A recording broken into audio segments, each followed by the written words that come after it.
Presented by DD Production House, Sakri.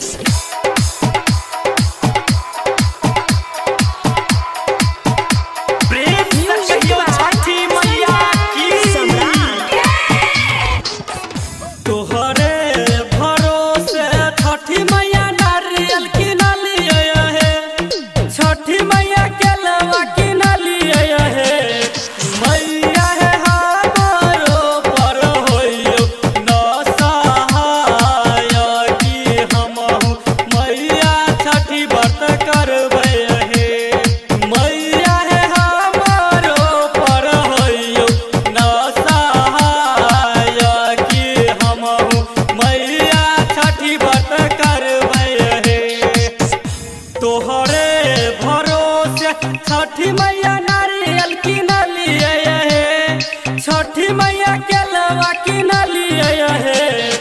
मैया है हमारो पर होइयो न सहाय कि हम मैया छठी व्रत करबै है। मैया है हमारो पर होइयो न सहाय कि हम मैया छठी व्रत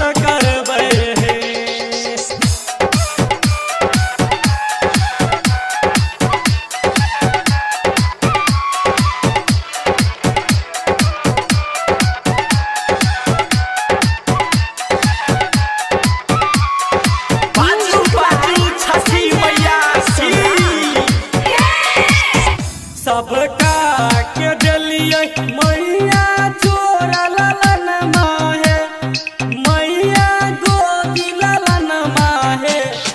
मैया है दियव हमरो आसरा पूरा कि हम मैया छठी व्रत करबै है।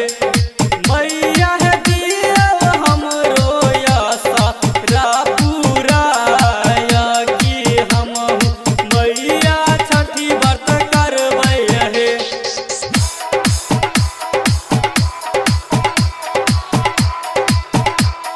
प्रेम से कहियो राना मैया की। सबका के दिलिए मैया अन्न धन सोन माहे, मैया कुल खानदान माहे।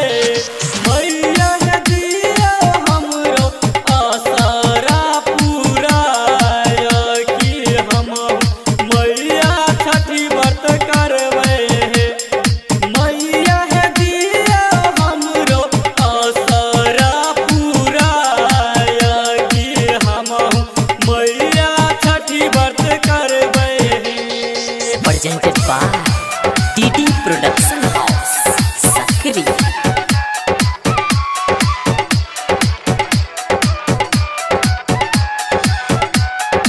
प्रेम से कहियो दीनानाथ की। संजय सम्राट पंकज करैया छठी मैया तोरे धियन माहे, गावे तोरे भजन माहे। मैया है राजस पर होइयो न सहाय बोधवा बालक तोहर किछो न जानै चाहे। मैया है राजस पर होइयो न सहाय बोधवा बालक तोहर किछो न जानै चाहे। तोहरे भरोसे छठी मैया नारियल किनलिए है, छठी मैया केलवा किनलिए है।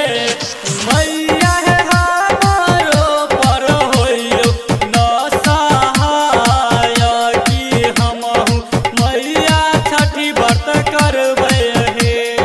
मैया है हमारो पर होइयो न सहाय कि हम मैया छठी व्रत करबै है।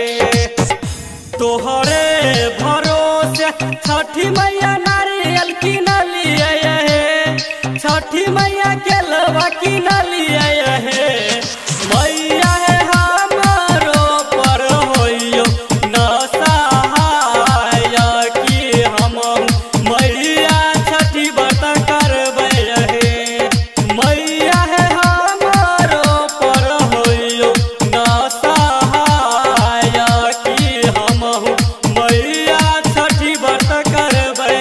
presented by DD Production House,